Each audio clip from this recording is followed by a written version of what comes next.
Right, so this lesson is the tribulation and the wilderness. The tribulation and the wilderness. And you gotta forgive me because I'm on this laptop today, and this laptop is a little bit slow, so I'm trying to share the screen now.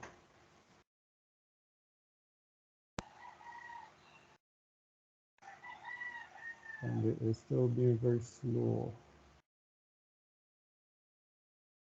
Oh, here we go.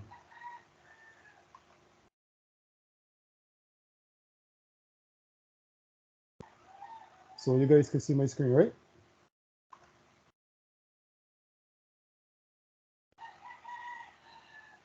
Yes, I see it, brother. Okay.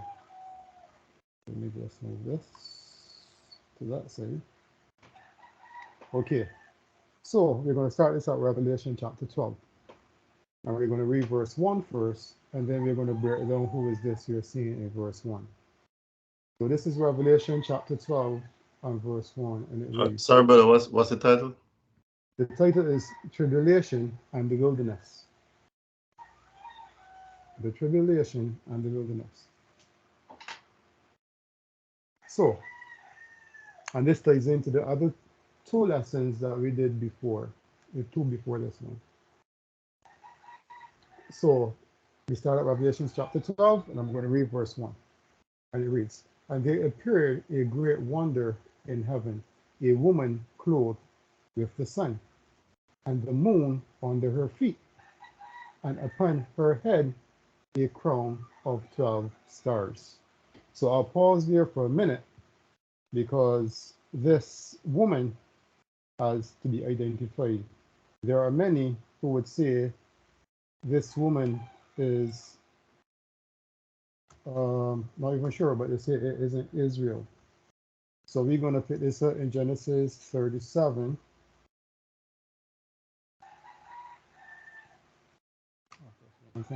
Genesis 37, I'm going to read from 1 to 11.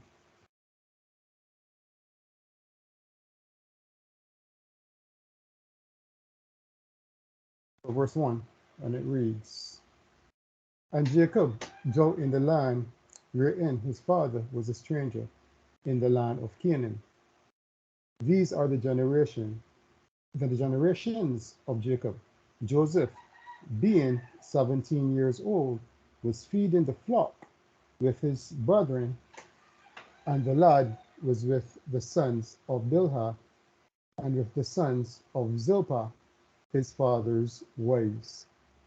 And Joseph brought unto his father their evil report. Now Israel loved Joseph, and there's no this here Israel, this is Jacob. So Israel loved Joseph more than all his children, because he was the son of his old age, and he made him a coat of many colors. And when his brethren saw that their father loved him more than all his brethren, they hated him, and could not speak peaceably unto him. And Joseph dreamed a dream, and he told it his brethren, and they hated him yet the more. And he said unto them, hear, I pray you, this dream which I have dreamed. Let's go to verse 7.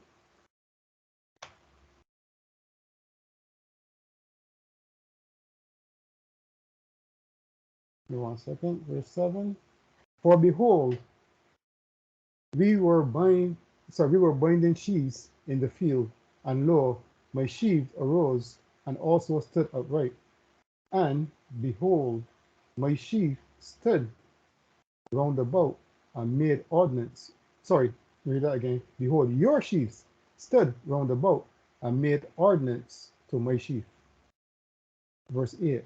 And his brethren said to him, shalt thou indeed reign over us? Or shalt thou indeed have dominion over us? And they hated him yet the more for his dreams and for his words. Verse 9. And he dreamed yet another dream, and told it his brethren, and said, behold, I have dreamed a dream more. And behold, the sun and the moon and the 11 stars made ordinance to me. So we see the second dream which Joseph had.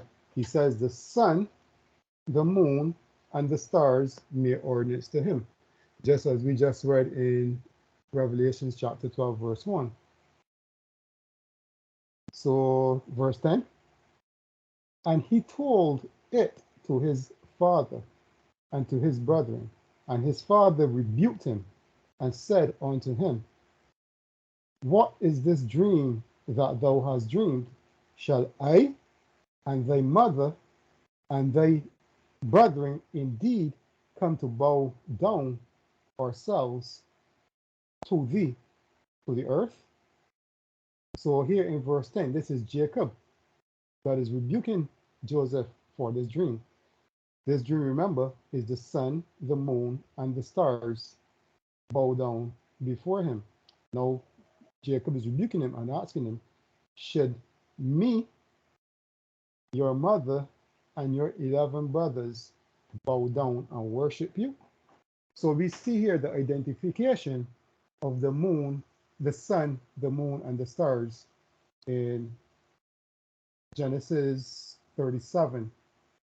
So we're going to go back to Revelation chapter 12.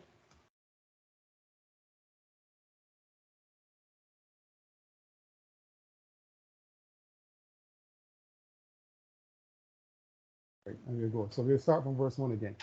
And there appeared a great wonder in heaven, a woman clothed with the sun, and the moon under her feet, and upon her head a crown of 12 stars. Now back to Genesis, you see he mentioned 11 stars because Joseph, who was having his dream, was number 12. So this is why it mentioned 11 stars then, because then it was 11 of his brothers. But here in Revelation, it mentioned the 12 stars, which includes Joseph. So all 12 stars are mentioned here. So verse 2, and she being with child cried, travailing in birth, and pain to be delivered. So we know that this is Israel that was about to birth the Messiah. And there appeared another wonder in heaven, and behold, a great red dragon, having 7 heads and 10 horns, and 7 crowns upon his head. And we know from scripture that this dragon, and we could see it as we go on into this same Revelation chapter 12, who this dragon is. So verse 4, and his tail drew a third part of the stars of heaven, and did cast them to the earth. And the dragon stood before the woman, which was ready to be delivered, for to devour her child as soon as it was born. Verse 5, and she brought forth a man child, who was to rule all nations with the rod of iron. And her child was caught up unto Elohim and to his throne. So we know this child, this man child that was born to rule the whole earth with a rod of iron, we know that this is the Messiah. The Messiah also, as we know, was cut off and he returned to the Father. So this is what is being mentioned here in verse 5. So verse 6, and the woman fled into the wilderness, where she have a place prepared of Elohim, that they should feed her there 1,203 days. Now, this 1,203 days, most will tell you this is the tribulation period. This is 3.5 years that is widely spread across many people. So many would say that Revelation chapter 12 have not come to pass as yet, but all that we have read so far has already passed. So this woman who fled to the wilderness, and we here know what and where the wilderness is, precise. So we know this woman was taken to a place of safety for this tribulation period. So verse 7, and there was a war in heaven. Michael and his angels fought against the dragon, And the dragon fought and his angels. So this dragon had angels as well. So Michael, which we know Michael the archangel, he fought against the dragon, and the dragon and his angels fought as well. So Michael and his angels, fought against the dragon, and the dragon and his angels fought. Verse 8. And prevailed not, neither was their place found any more in heaven. And the great dragon who was cast out, that old serpent called the devil and Satan. So let me pause there. So we see verse 9 just identified who this dragon is from way back in verse 1. So we see in verse 9 the dragon is that old serpent called the devil and Satan, which deceived the which deceiveth the whole world. He was cast out into the earth, and his angels were cast out with him. So we see a couple of things here. This dragon that is being spoken of is Satan himself. He was cast out to the earth.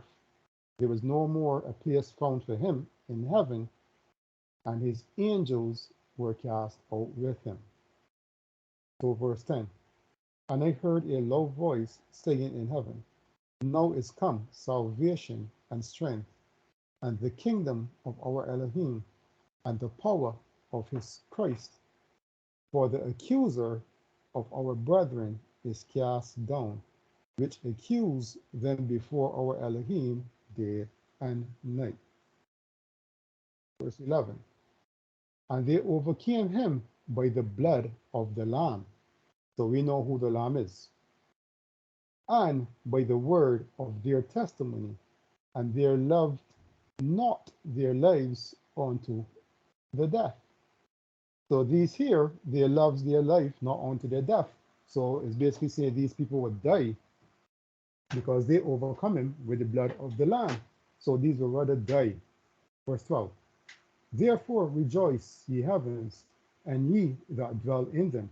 Woe to the inhabitants of the earth and of the sea, not just the earth. Woe to the inhabitants of the earth and of the sea. For the devil is come down unto you, having great wrath, because he knoweth that he have but a short time. So I just want to point out the inhabitants of the earth and of the sea.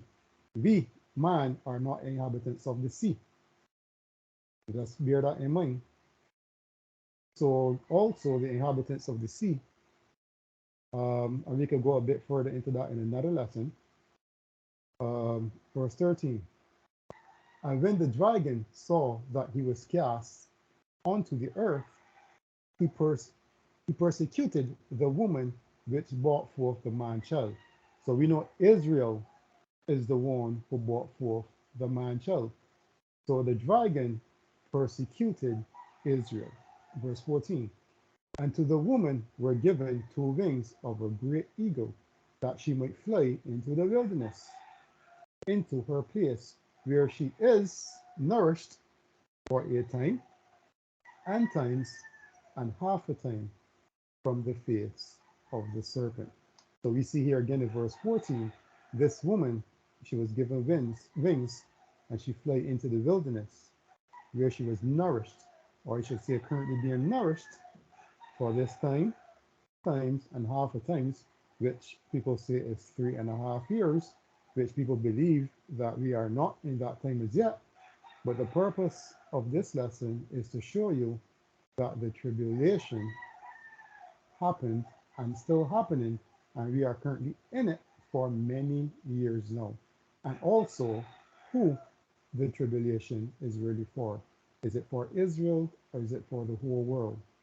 So I'll read verse 4 from verse 14 again. And it says, and the woman were given two wings of a great eagle, that she might fly into the wilderness, into her place where she is nourished for a time, and times, and half a times from the face of the serpent. Verse 15. And the serpent cast out of his mouth water as a flood after the woman, that he might cause her to be carried away of the flood. So we see the serpent is trying to reach this woman who is in the wilderness and is being nourished. Verse 16, and the earth helped the woman, and the earth opened her mouth and swallowed up the flood which the dragon cast out of his mouth. So the earth is helping this woman in the wilderness. And the dragon was wroth with the woman. The dragon was wroth with Israel and went to make war with the remnant of her seed, which kept the commandments of Elohim and the testimony of Christ. So the dragon was wroth with Israel. So he went and made war with the remnant of the seed. So who is this remnant? The ones that are not in the wilderness. These Israel that is not in this place where this woman was taken for her safety and to be nourished. Israel who is not there are the ones, are the remnant. These are the one that the dragon has come to make war with, which keep the commandments of Elohim and the testimony of Christ. So we in here today, we know that keeping these laws, statutes, and commandments, especially the Sabbath day, is hard on this part of the world because how we are educated, the system that we are under makes it very hard to keep the commandments of the Most High. So we're going to pick this up in the book of Luke. Luke chapter 21.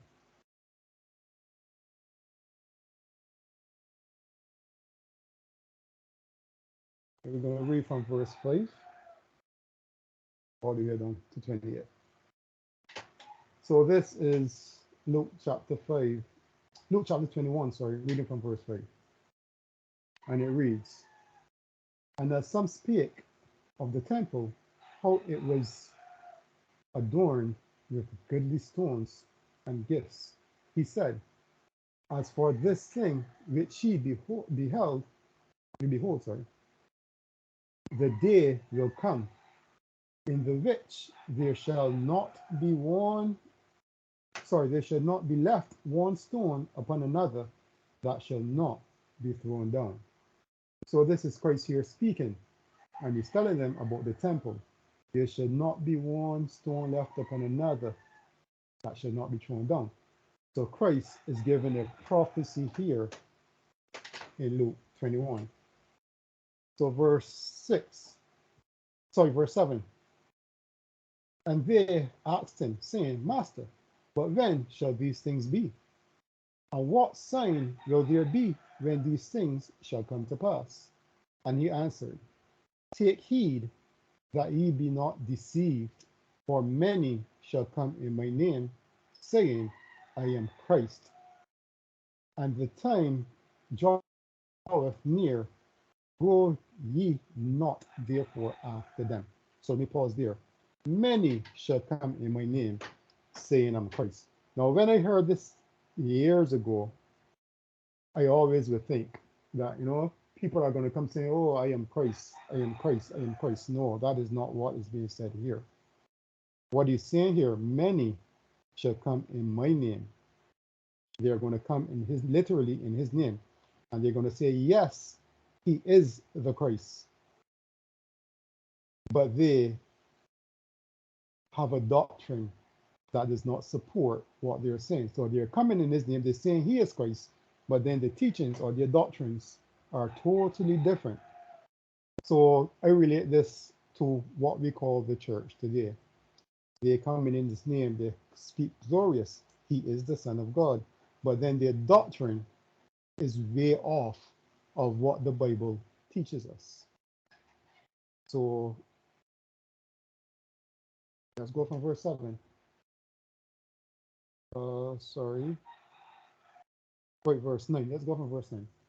But when ye shall hear of wars and commotions, be not terrified, for these things must first come to pass, but the end is not yet. So the end is not by and by. Then said he unto them, nation shall rise against nation, and kingdom against kingdom. Now bear in mind, this is Christ speaking to the disciples. Then they said on then said he unto them, nation shall rise against nation, and kingdom against kingdom. So when many hear this, they say, oh, these things have not happened as yet. They're currently waiting. They will say Russia and Ukraine. But let's read on. And great earthquakes shall be in diverse places, and famines and pestilence and fearful sights of great signs shall there be from heaven. But before all these, they shall lay their hands on you and persecute you. Remember, this is the disciples he is speaking to. This is a direct conversation he's having. Read from verse 12 again. But before all these, they shall lay hands on you and persecute you, delivering you up to the synagogues and into prison, being brought before kings and rulers for my name's sake. And it shall turn to you for a testimony.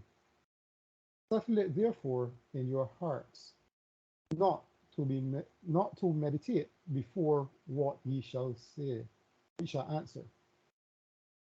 Verse 15. For I will give you a mouth of wisdom, with which all your adversaries shall not be able to gainsay nor resist. Verse 16. And ye shall betray both by parents, so you shall be betrayed both by parents and brethren, and kinsfolk, and friends, and some of you shall they cause to be put to death. Verse 17. And ye shall be hated of all men for my name's sake. But there shall not an hair of your head perish. Let me pause there. So he's telling them that they're going to be thrown to prison, some are going to die, and so forth. But then he says, but there shall not a hair of your head perish. So now he is referring here to the second death. This is what he's referring to in verse 18, because we see earlier he was telling them that the brethren and the king's forts and their friends shall cause them to be put to death. But then in verse 18 he says, but there shall not hair of your head perish. So verse 19, in your patience poseth your soul. Verse 20, and when ye shall see Jerusalem, so remember all that he said, but verse 20, and when ye shall see Jerusalem compassed with armies, then know that the desolation thereof is nigh. So this is Christ still telling the disciples what to look out for. So when ye shall see Jerusalem compassed with enemies, compass means surround. So when you shall see Jerusalem surrounded with enemies, then know that the desolation thereof is nigh. Then let them which are in Judea flee to the mountains, and let them which are in the midst of it depart out, and let not them that are in the countries enter thereinto. So Christ is warning them, when you see Jerusalem surrounded, get out. Remember, he told them that there is a time that no stone shall be here laid upon the other. So Christ is giving them a prophecy. When you see these things happen, to leave Jerusalem. Verse 22, for these be the days of vengeance, that all things which are written may be fulfilled. So I will also in this lesson show you where these things are written. Verse 23, but woe unto them that are with child, and to them that give suck in those days, the days of Jerusalem coming to an end, is what he's speaking of. For there shall be great distress in the land, and wrath upon this people. So again, he's pointing out and singling out, this people, Israel. This is not something he's speaking about for the whole world. This is to Israel. Verse 24. And they shall fall by the edge of the sword, and shall be led away captive into all nations, and Jerusalem shall be trodden down of the Gentiles until the times of the Gentiles be fulfilled. Now, this is Christ prophesying.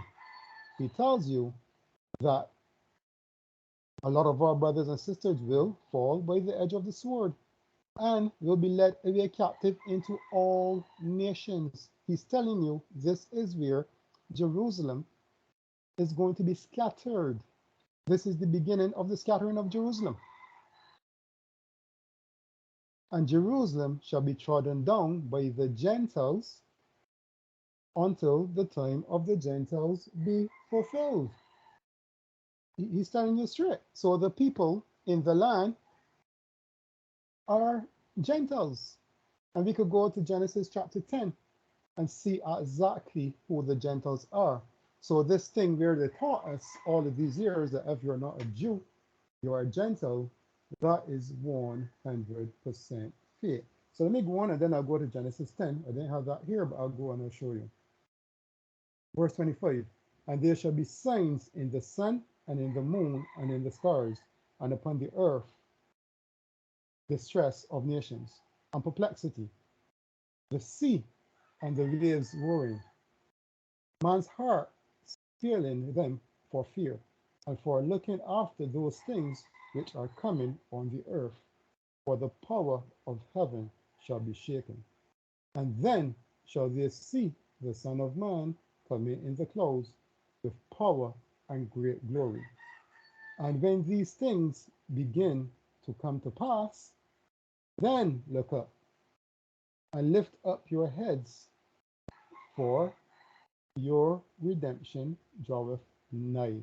Again, this is Christ speaking to Israel, not to the entire world, as they say today. This was specific. So let me take a sneak peek here.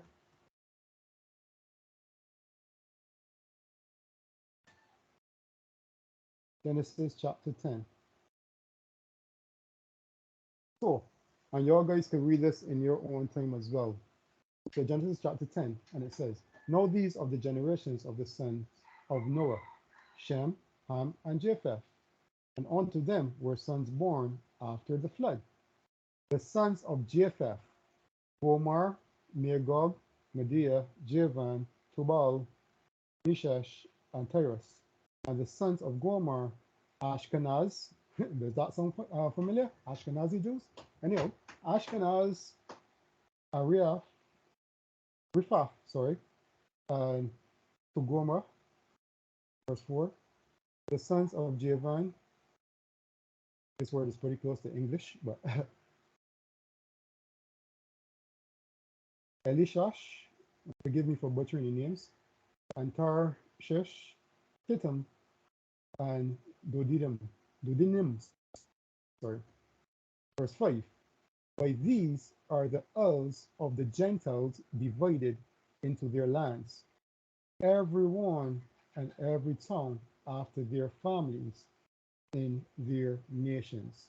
And you could read down from verse 6 and see the lineage of Ham and the lineage of Shem, and you would see no other lineage but the sons of Japheth were identified as the Gentiles. Now, Gentiles, other nations, heathen, they all have the same meaning. But this was done. So when we see in scripture Gentile, we will know exactly which son of Noah we are speaking of.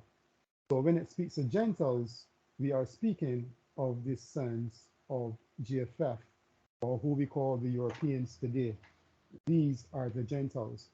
So that thing about if you're not a Jew, you're a Gentile, that is erroneous and is not biblical at all. So I'm going to go to Matthew chapter 24, which is basically what we was reading in Luke 21. It's the same account, but I'm going to start here at verse 15.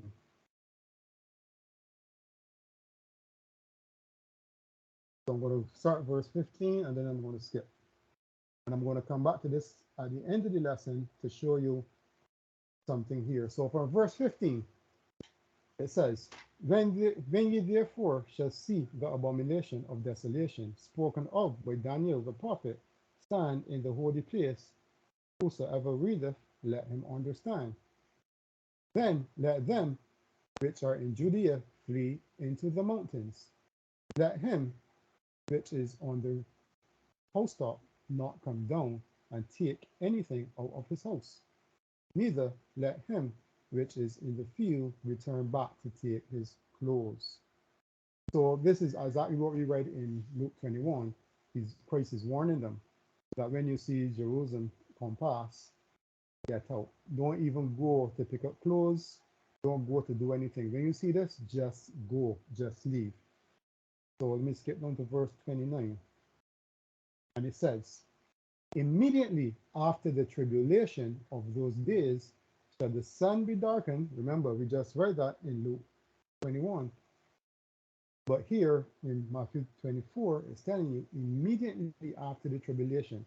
So this tribulation, all that we see here is being spoken to Israel. So immediately after the tribulation of those days shall the sun be darkened, and the moon shall not give her light, and the stars shall fall from heaven, and the power of the heavens be shaken. Verse 30, and then shall appear the sign of the Son of Man in heaven, and then shall all the tribes of the earth mourn, and they shall see the Son of Man coming in the clouds of heaven with power and great glory. And verse 31, and he shall send his angels with a great shout of the trumpet, and they shall gather together his elect from the four winds, from one end of heaven to the other. So also we see here, heaven, Israel is scattered up in the earth, but he's going to gather them from the heaven, as it says here, because earth in the scriptures is also referred to as heaven.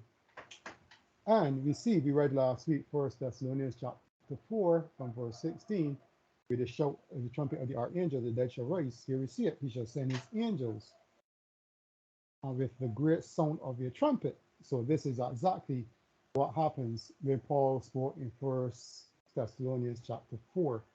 This is exactly when that happens. So we're dealing with the destruction of Jerusalem. Let's go and see is Zechariah.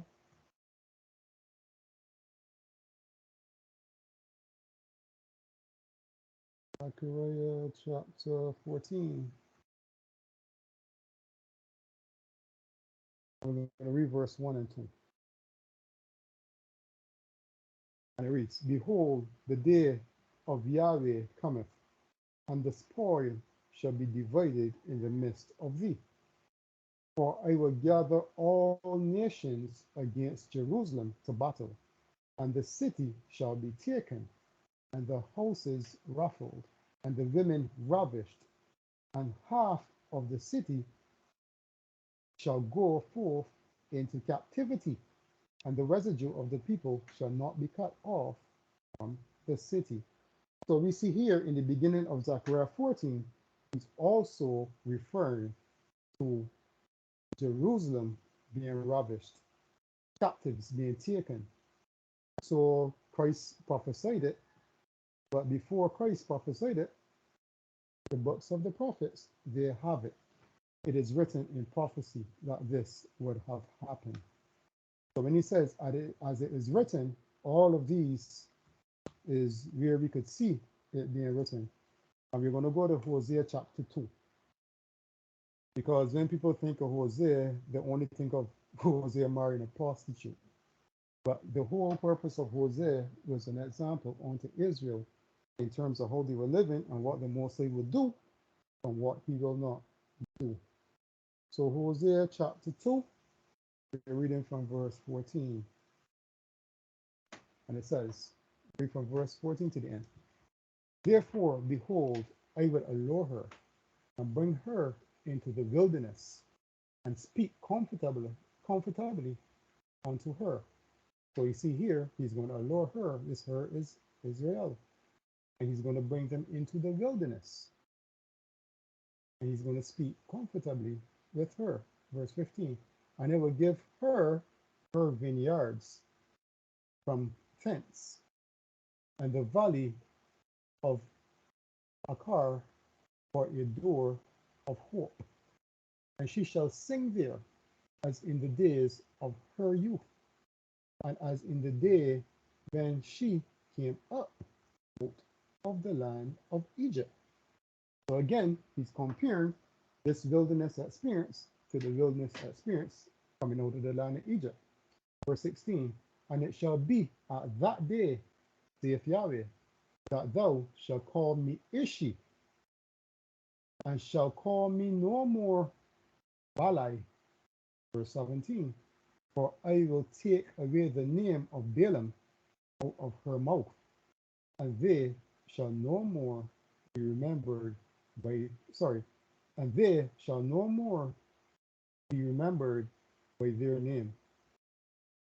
And in that day will I make a covenant with them, with the beasts of the field, and with the fowls of heaven, and with the creeping things of the ground, and I will break the bow, and the sword, and the battle out of the earth, and will make them to lie down safely. So this is what this prophecy. This is in Hosea. In this day, he's going to return them to the wilderness. He's going to remove the name of Balai from their mouth, and he's going to restore the name. He's going to restore the name, and he's going to make a covenant with the beasts, the foes of the heaven, and all creeping things. And Israel, he's going to break the sword of battle from the earth, and Israel will lie down safely. Verse 19, and I will betroth thee unto me forever.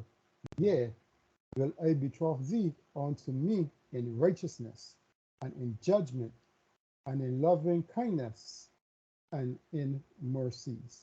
Verse 20, I will even betroth thee unto me in faithfulness, and thou shalt know Yahweh.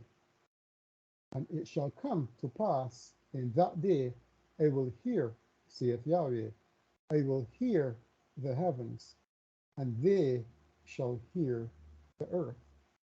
And the earth shall hear the corn, and the wine, and the oil, and they shall hear Jezreel. Verse 23, and I will show her unto me in the earth, and I will have mercy upon her that had not obtained mercy, and I will say to them which were not my people, thou art my people, and they shall say, thou art my Elohim. So we see here, even in Hosea, he prophesies of this wilderness experience. And we're going to go to Ezekiel chapter 20.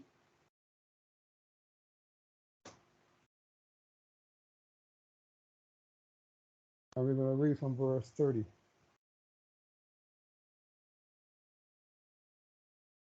Ezekiel 20, reading from verse 30. And it reads, wherefore say unto the house of Israel, thus saith Yahweh Elohim, are ye polluted after the manner of your fathers, and commit ye whoredom after their abominations? For when ye offer your gifts, when ye make your sons to pass through the fire, ye pollute yourselves with all your idols, even unto this day. And shall I be inquired of by you, O house of Israel? As I live, saith Yahweh Elohim, I will not be inquired of by you. And that which cometh into your mind shall not be at all, that ye say, we will be as the heathen, as the families of the countries, who serve wood and stone. As I live, saith Yahweh Elohim, surely with a mighty hand and with a stretched out arm, and with fury poured out, will I rule over you, and I will bring you out from the people, and will gather you out of the countries wherein ye are scattered, with a mighty hand, and with a stretched out arm, and with fury poured out. Verse 35.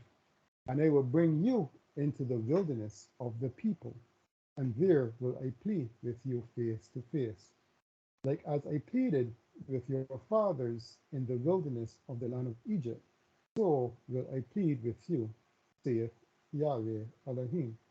And I will cause you to pass under the rod, and will bring you into the bond of the covenant. And I will purge out from among you the rebels, and them that transgress against me. I will bring them forth out of the countries where they sojourn, and they shall not enter into the land of Israel. And ye shall know that I am Yahweh.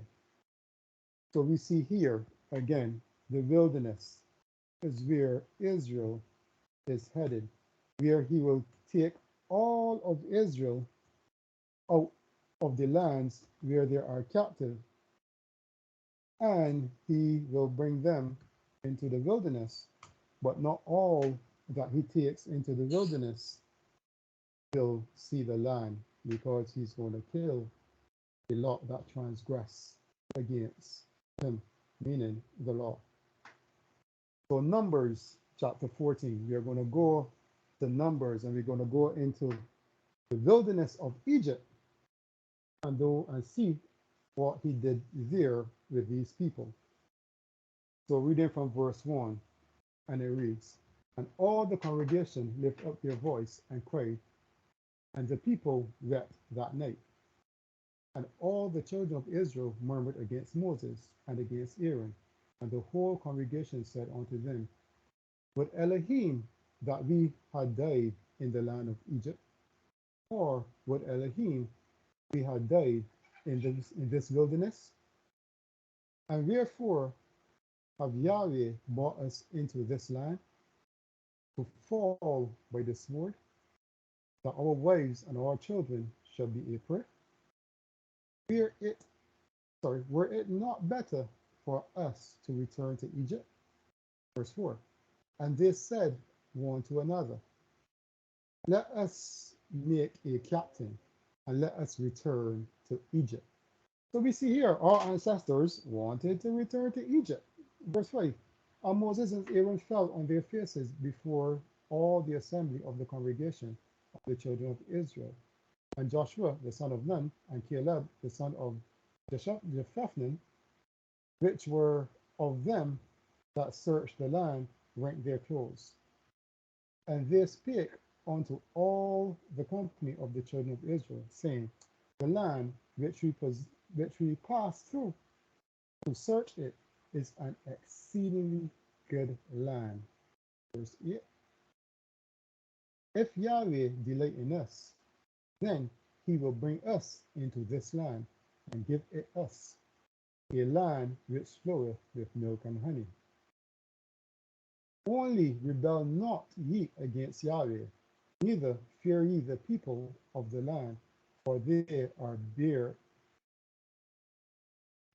bread for us. Their defense is departed from them, and Yahweh is with us. Fear them not. Verse 10. For all the congregation bade stone, all the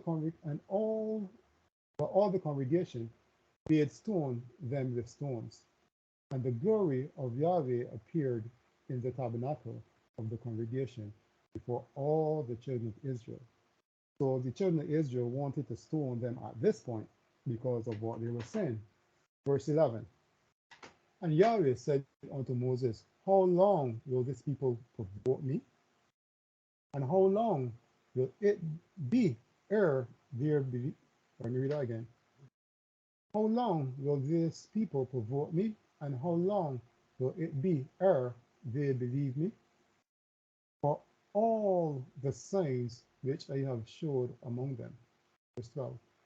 I will smite them with pestilence, and disinherit them, and will make of thee a great nation, a mightier than they.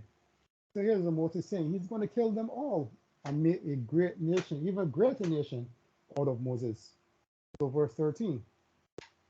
And Moses said unto Yahweh, then the Egyptians shall hear it, for thou broughtest up this people in thy might from among them. Verse 14. And they will tell it to the inhabitants of this land, for they have heard that Yahweh are among this people, that thou Yahweh art seen face to face, and that thy cloud standeth over them, and that thou goest before them by day time in a pillar of a cloud, and in a pillar of fire by night. Verse 15. Now, if thou shalt kill all this people as one man, then the nations which have heard the fame of thee will speak, saying, because Yahweh was not able to bring this people into the land which he swore unto them, therefore he hath slain them in the wilderness.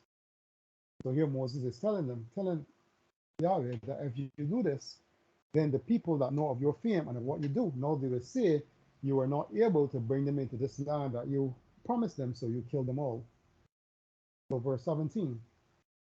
And now I beseech thee that the power of Yahweh be great, according as thou hast spoken, saying, Yahweh is long suffering and of great mercy, forgiving iniquity and transgressions, and by no means clearing the guilty, visiting the iniquity of the fathers upon the children, upon the third and fourth generation.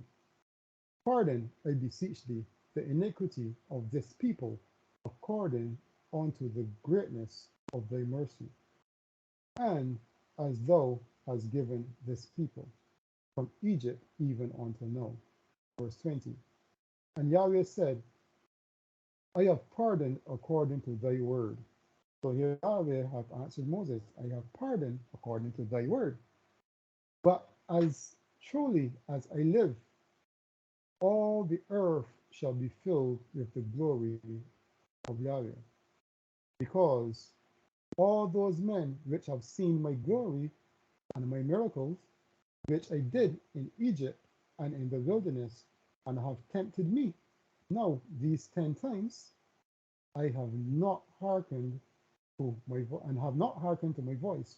Surely they shall not see the land which I swore unto their fathers, neither shall any of them that provoke me see it. So here the Most High is saying that those will not see the land. Verse 24. But my servant Caleb, because he had another spirit within him, and have followed me fully, him will I bring into the land whereinto he went, and his seed shall possess it. Now the Amalekites and the Canaanites dwell in the valley. Tomorrow turn you, and get you into the wilderness by the way of the Red Sea. And Yahweh spake unto Moses and Aaron, saying, how long shall I bear with this evil congregation, which murmur against me? I have heard the murmurings of the children of Israel, which dare murmur against me. Say unto them, as truly as I live, saith Yahweh, as ye have spoken in my ear, so will I do to you. Verse 29. Your carcasses shall fall in this wilderness, and all that were numbered of you, according to your whole number, from 20 years old and upward, which have murmured against me. Doubtless ye shall not come into the land, concerning which I have swore and make you dwell therein, saith Caleb the son of Jephunneh, and Joshua the son of Nun. But your little ones, which she said should be a prey, them will I bring in, and they shall know the land which ye have despised. But as for you, your carcasses, they shall fall in the wilderness. And your children shall wander in the wilderness 40 years, and bear your whoredoms, until your carcasses be wasted in the wilderness. After the number of the days in which ye search the land, even 40 days, every day for a year, shall you bear your iniquities, even 40 years. And ye shall know my breach of promise. Verse 35. I, Yahweh, have said, I will surely do it unto all this evil congregation that are gathered together against me. In this wilderness they shall be consumed, and they shall and there they shall die. So I just read that to show you exactly what happened in the wilderness of Egypt. So we see that happening in the wilderness coming out of Egypt, and now we are heading to another wilderness where he said he will bring all Israel, again, all Israel will come into this wilderness from all the lands where they are scattered. And he, as I said in Ezekiel 20, will cause them to come under the rod. And he will the rebels, sorry, transgress against him. So we have a sure word from prophecy. And then we have an example of what happened with Moses and Aaron and our ancestors in that wilderness. So we see how the transgressors were treated, and so it shall be again. So now we're going to pick this up in Revelation chapter 7. And we're going to go a little bit different here. Revelation chapter 7. And remember, we are doing the tribulation and the wilderness. So Revelation chapter 7, and we're going to start at verse 1. And it reads, And after these things I saw 4 angels standing on 4 corners of the earth, holding 4 winds of the earth, that the wind should not blow on the earth, nor on the sea, nor on the tree. Verse 2. And I saw another angel ascending from the east. I saw another angel ascending from the east, having the seal of the living Elohim, and he cried with a loud voice to the 4 angels, to whom it was given to hurt the earth and the sea, saying, Hurt not the earth, neither the sea, nor the trees, till we have sealed the servant of our Elohim in their foreheads. Now pay attention, seal the servants of Elohim in their foreheads. Verse 4. And I heard the number of them which were sealed, and there were sealed 144,000 of all the tribes of the children of Israel. So we see all the tribes here were sealed, 12,000 from each tribe. Uh,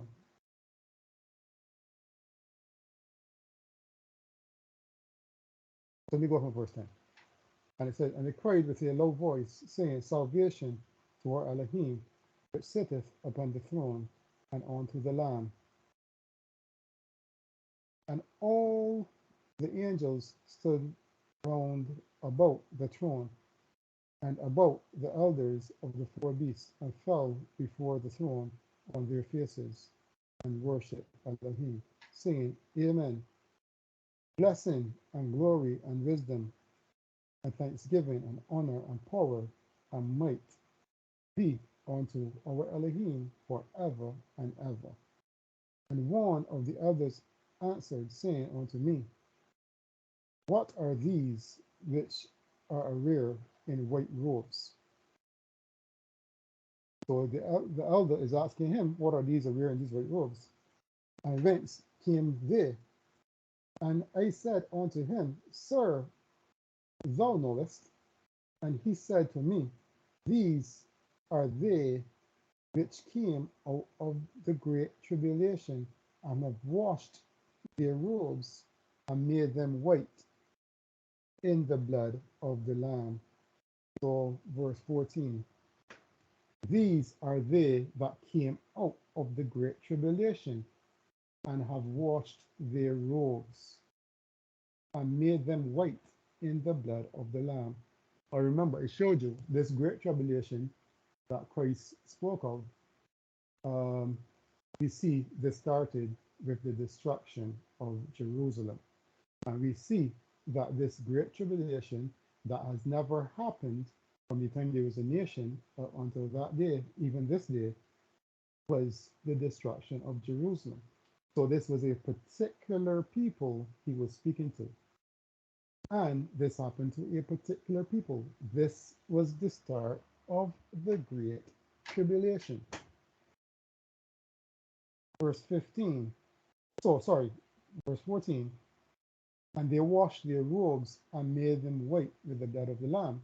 So these that came out of this tribulation and washed their robes and made them white with the blood of the Lamb are those who started to keep the law, statutes, and commandments. And everything that Christ said to do, they did.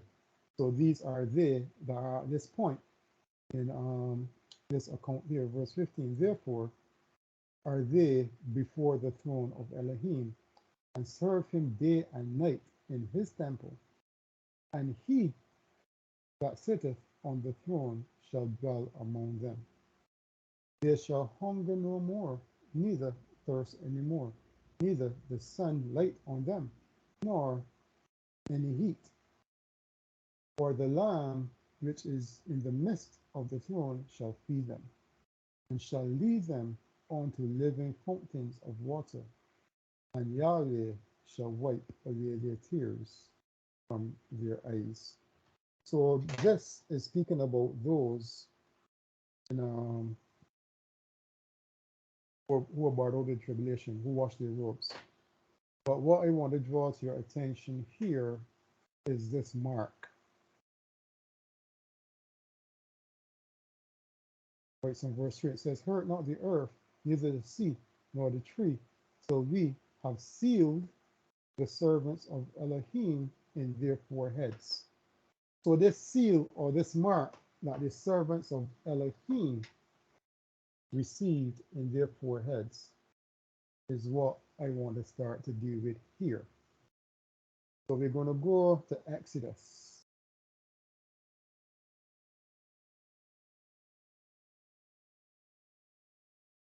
It's 31. We're going to read from verse 12. Because this is very important for us to understand. And I will also show you that this happened before as well. So this is Exodus 31, and it reads from verse 12. And Yahweh spake unto Moses, saying, speak thou also unto the children of Israel, saying, verily my Sabbaths ye shall keep, for it is a sign between me and you throughout your generations, that ye may know that I am Yahweh that doth sanctify you. Ye shall keep the Sabbath therefore, for it is holy unto you. Every one that defileth it shall surely be put to death. For whosoever doeth any work therein, that soul shall be cut off from among his people. 6 days may work be done, but in the Sabbath of rest, holy to Yahweh, whosoever doeth any work in the Sabbath day, he shall surely be put to death. Therefore, the children of Israel shall keep the Sabbath, to observe the Sabbath throughout their generations, for a perpetual covenant. I'll say that again. For a perpetual covenant. Verse 17. It is a sign between me and the children of Israel forever. Forever. We say it correctly. It is a sign between me and the children of Israel forever. For in 6 days Yahweh made heaven and earth, and all on the seventh day he rested and was refreshed. Verse 18. And he gave unto Moses, when he had made an end of communion with him upon Mount Sinai, 2 tablets of testimony, tablets of stone written with the finger of Elohim. So we see the Sabbath is being identified here as very important. It is a sign. What does a sign do? A sign points out. A sign identifies. It is a mark between us and the Most High himself. Now, I'm going to go to Deuteronomy.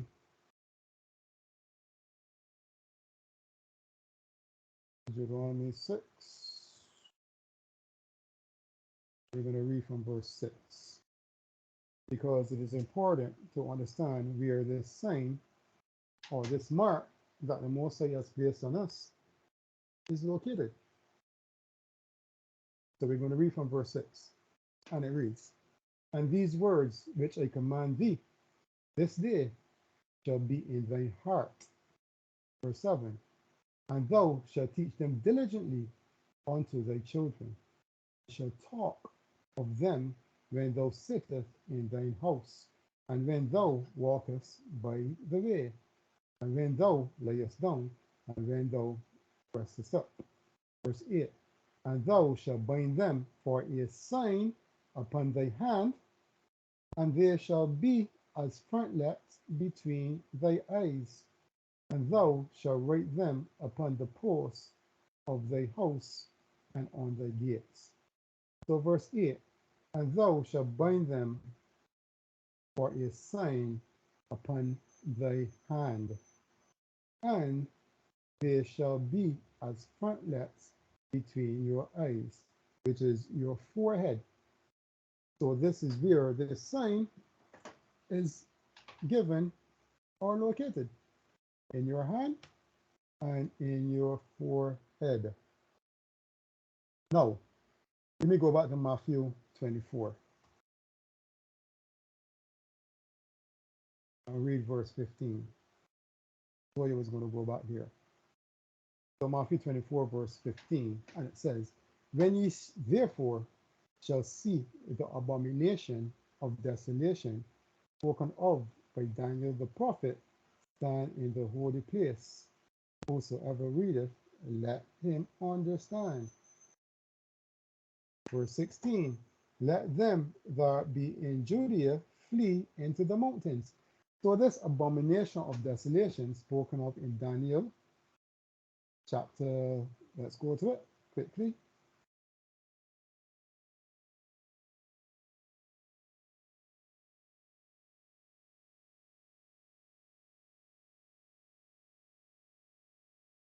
So this is Daniel chapter 9, and I'm going to read from 24.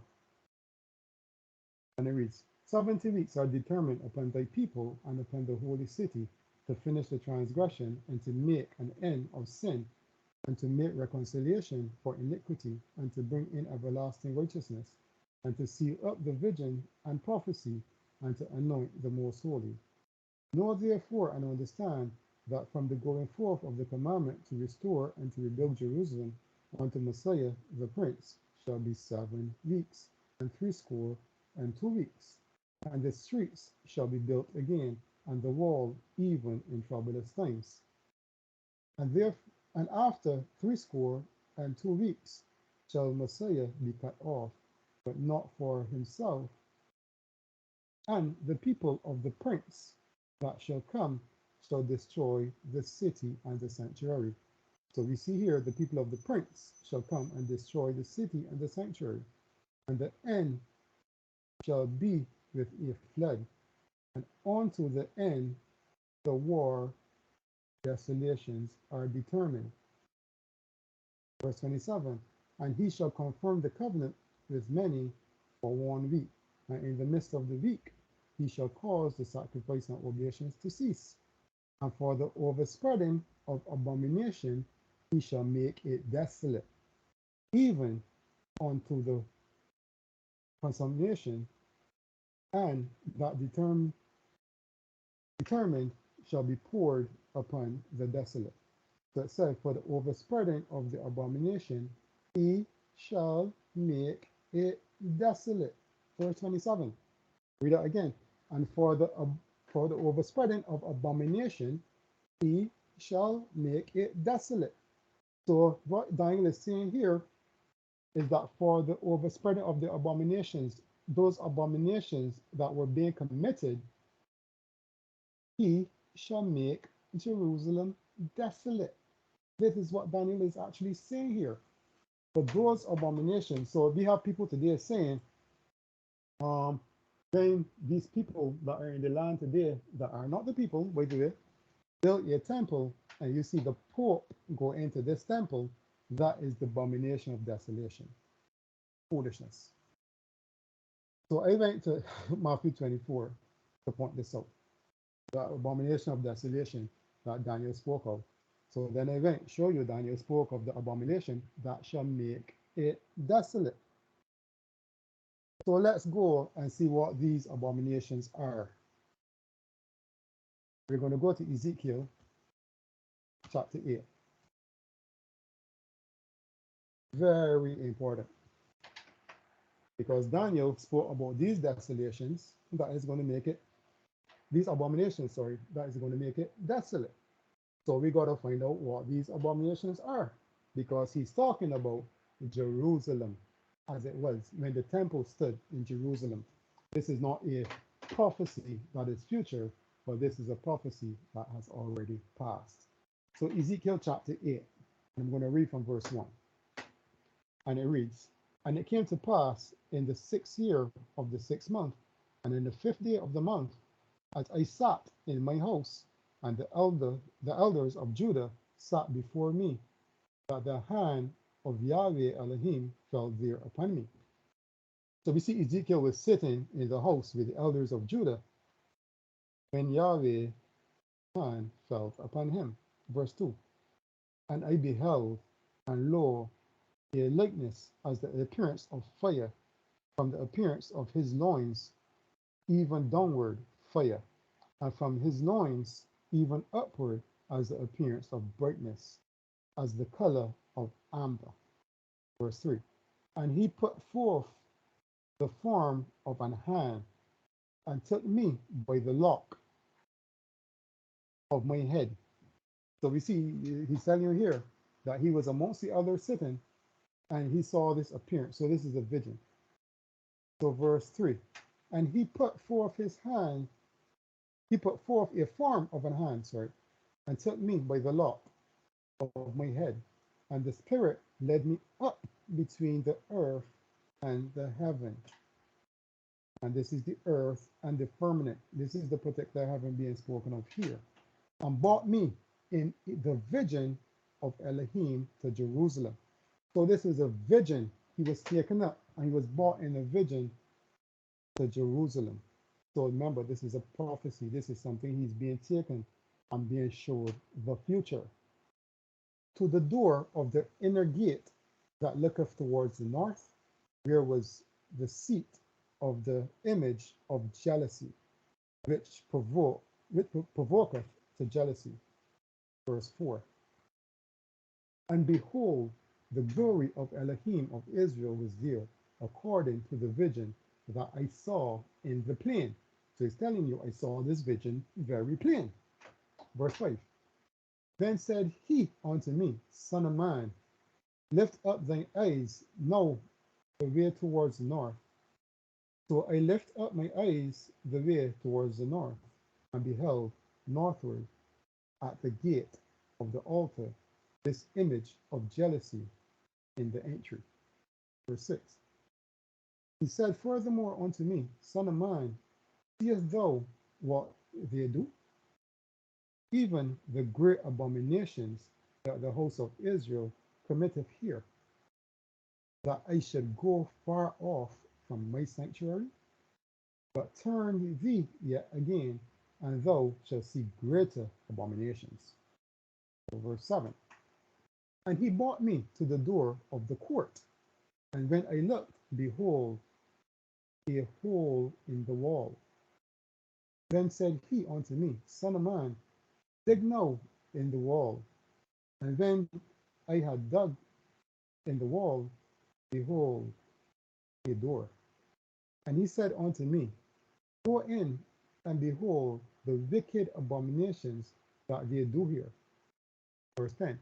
So I went in and saw, and behold, every form of creeping thing and abominable beast, and all the idols of the house of Israel portrayed upon the wall round about. Let me pause at verse 10. This is the temple that Ezekiel is seeing in this vision. He said in verse 10, So I went in and saw and beheld every form of creeping thing and abominable beast, and all the idols of the house of Israel portrayed upon the wall round about. So all of these things Ezekiel is seeing in this vision that they are doing in the future in the temple. These abominable things. Verse 11. And there stood before them 70 men of the ancient of the house of Israel, and in the midst of them stood Jazanah, the son of Shaphan, with every man his censer in his hand, and a thick cloud of incense went up. Verse 12. Then said he unto me, Son of man, have thou seen what the ancients of the house of Israel do in the dark? Every man in his chamber of his imagery. For they say, Yahweh seeth us not. Yahweh hath forsaken the earth. So verse 13. He said also unto me, Turn thee yet again, and thou shalt see greater abominations that they do. 14. Then he brought me to the door of the gate of Yahweh's house, which was towards the north, and behold, there sat women weeping for Tammuz. There we go. We have women, the women of Israel, weeping for Tammuz. And if anyone know who Tammuz is, this is connected back to Nimrod, Semiramis, and this is the son that she claimed was a virgin birth. Called Nimrod died, and then she became pregnant, and she came as a virgin birth to the reincarnation of Nimrod, which was Tammuz, or which the Catholic has as Christ, their Christ. So verse 15. Then said he unto me, Have thou seen this, O son of man? Turn thee yet again, and thou shalt see greater abominations than these. And he brought me into the inner court of Yahweh's house, and behold, at the door of the temple of Yahweh, between the porch of the altar, and about 25 men with their backs towards the temple of Yahweh, and their faces towards the east, and they worshipped the sun towards the east. Now, all of this was happening in the temple. Remember, this is the vision of the temple Ezekiel is having. The Moses is giving him. This is future. This is not happening in Ezekiel's time. This is a time forward. Verse 17. Then he said unto me, Hast thou seen this, O son of man? Is it a like thing to the house of Judah that they commit the abominations which they commit here? For they have filled the land with violence, and have returned to provoke me to anger. And lo, they put the branch of their nose. Verse 18. Therefore will I also deal in fury. My eyes shall not spare, neither will I have pity. And though they cry in my ears with a loud voice, yet will I not hear. So these are the abominations that make Jerusalem desolate. This is what Daniel was speaking of. This is the abomination of desolation that we said that they speak of. This is not no temple that no people who inhabit the land today, the Gentiles are going to build and a port goes in it and sit. No, these are the desolations. This is the abomination that made Jerusalem desolate. The things that they were doing in the land, the things that they were doing in the temple. This is the abomination of desolation. So let's go to Ezekiel chapter 9. And this is the last scripture. Because remember, I said this is not the first time in Revelation 7 that a mark had been given. Now, let's read the desolation, because this is Ezekiel 9. This is it identified the abominations that made it desolate. And chapter 9, let me just read it. So we're going to go from 1 to 11. And it reads, He cried also, so remember, this is Ezekiel, this is just a chapter after 8. Ezekiel is still in the vision. So it reads, He cried also in my ears with a loud voice, saying, Cause them that have charge over the city to draw near, even every man with his destroying weapon in his hand. Verse 2. And behold, 6 men came from the way of the higher gate, which layeth towards the north, every man a slaughter weapon in his hand. And one man among them was clothed with linen, with a writer's inkhorn by his side. And they went in and stood beside the brazen altar. So, for you who don't know, these are angels that are being referred to here. Verse 3. And the glory of Yahweh, the glory of Elohim of Israel, was gone up from the cherub, whereupon he was, to the threshold of the house. And he called to the men clothed, he called to the man, clothed with linen, which had the writer's inkhorn by his side.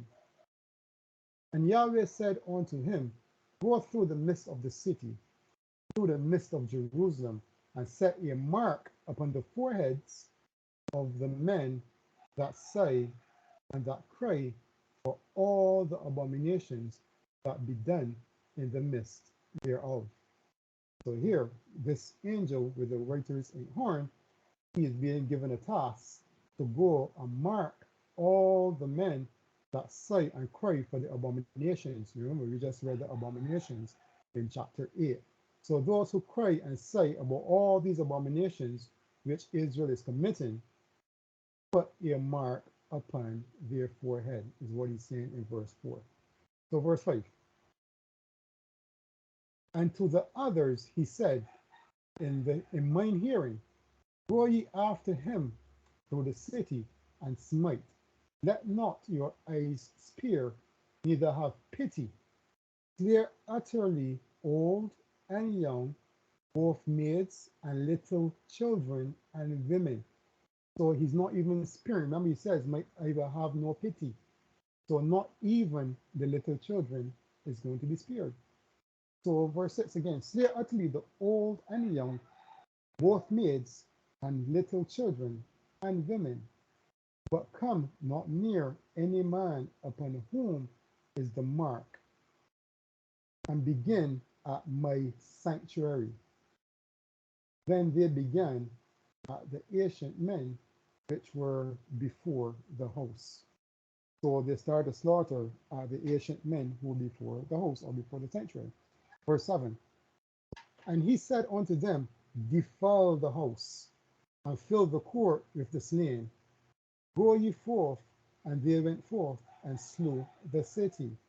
And it came to pass, while they were slaying them, and I was left, that I fell upon my face and cried and said, O Yahweh Elohim, wilt thou destroy all the residue of Israel in thy pouring out of thy fury upon Jerusalem?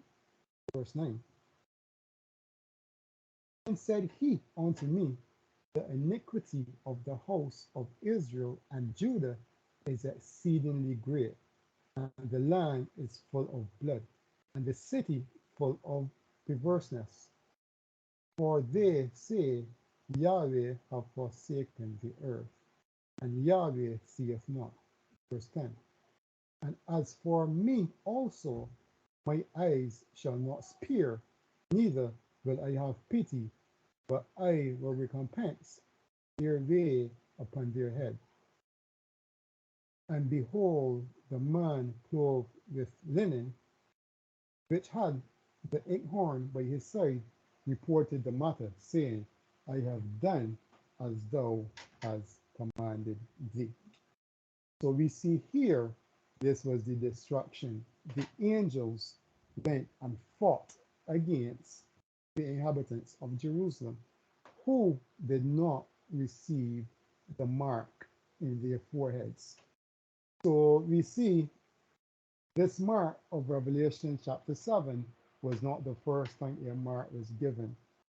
It was given when there was still a temple, when there was still a city, when our ancestors actually dwelt in that city, but they rebelled and they did a whole set of abominations that made Jerusalem desolate. So all praise to the Most High. And I am finished there. So anyone have any questions about anything that I shared? Feel free to ask.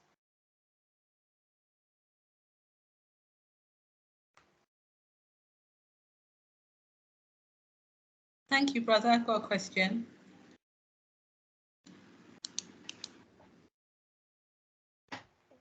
Okay, go ahead, sister. Go ahead. You were saying that in the wilderness that our Heavenly Father would collect all of Israel. Are you saying all of Israel that keep the law, statute, and commandments, or are you saying all of Israel? Thank you, brother. Okay, the wilderness, all of Israel. As he said in Ezekiel 20, he will gather all of Israel who is scattered in the countries, and he will bring them into the wilderness, and there he will purge them. So all of Israel will be heading to the wilderness, but they will not go into the land of Israel. They will die in the wilderness. They will be purged out.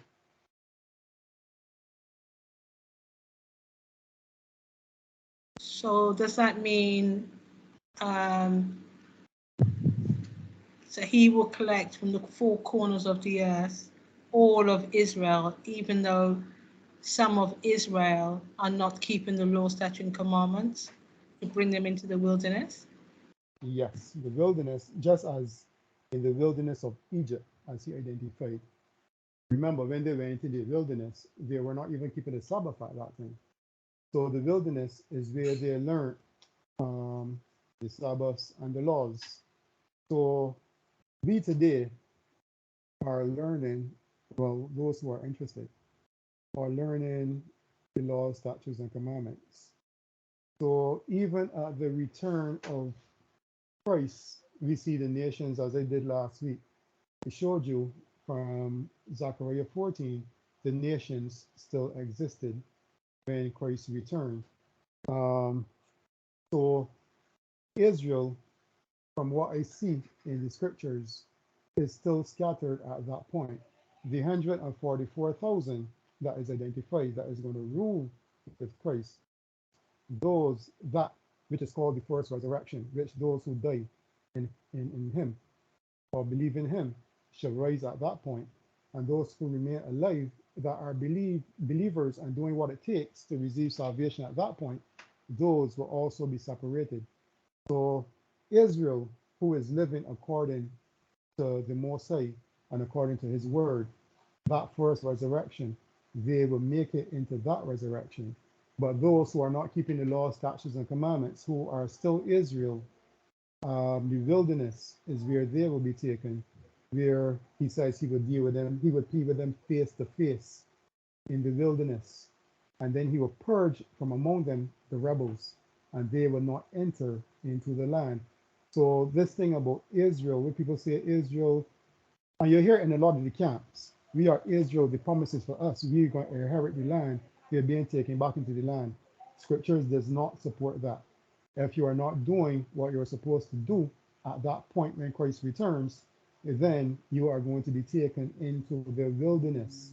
Where then, just as this is what I read after that Ezekiel 20, I read Numbers chapter 14, because just as it was in the wilderness coming out of Egypt, so it will be again. I don't know if you know of the talk of the second Exodus, where the Most High brought the first Exodus is when we came out of Egypt. The second Exodus is when we come out of all the lands where we were scattered, but it's right back to the wilderness.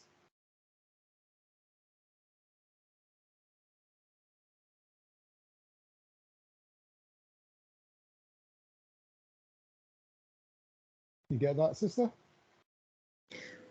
Yes, I got some of that. I just got a bit confused when you said about the wilderness, and then you were saying about the wilderness, and then you were saying about the kingdom. I got a bit confused there. Oh, okay. Let me work it down for you. The land of Israel is not the wilderness. So the land of Israel is the promise. This is where the promise is. This is the land we are given to inherit. The wilderness is not the promised land. The wilderness is where Israel will be purged.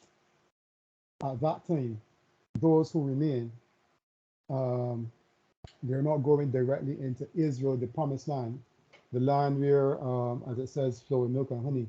For example, in the same is Exodus that I read. Numbers, sorry, not Exodus. In Numbers that I read, the Mosai said they will not go into the land. Their carcasses will die and remain in the wilderness. Those who were 20 years and above who murmured against him, their carcasses will die in the wilderness. But their sons, they will inherit the land. They will go into the land along with Caleb, and Caleb's generation will go into the land. So just the same thing. The wilderness is not the land.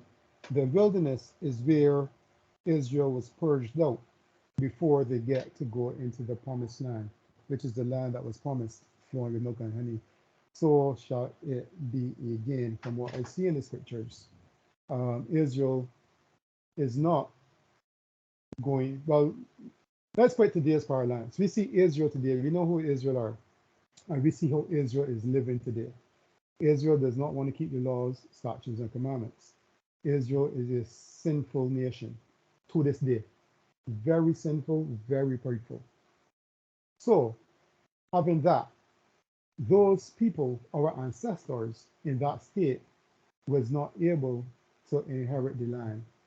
And us today who are in that state, who are disobedient to the Most High, who don't want to keep the commandments, or who say they keep the commandments but want to keep it on their own terms, they cannot enter the land of promise. You have to be living according to the word of the Most High, doing the Most High's will to enter into the promised land. So this will be the purpose of the wilderness. He promised that he would gather all Israel from the lands they were sojourning in, they were scattered, but he also said he will deal with them in the wilderness and they will not see the land. So for you to possess the land, you have to be doing the Most High's will, to have possession of the land of Israel, or the promised land, or the land flowing with milk and honey. Thank you, brother. I understand now. All praises to the Most High. Thank you, brother. All praises, sister. So any other questions?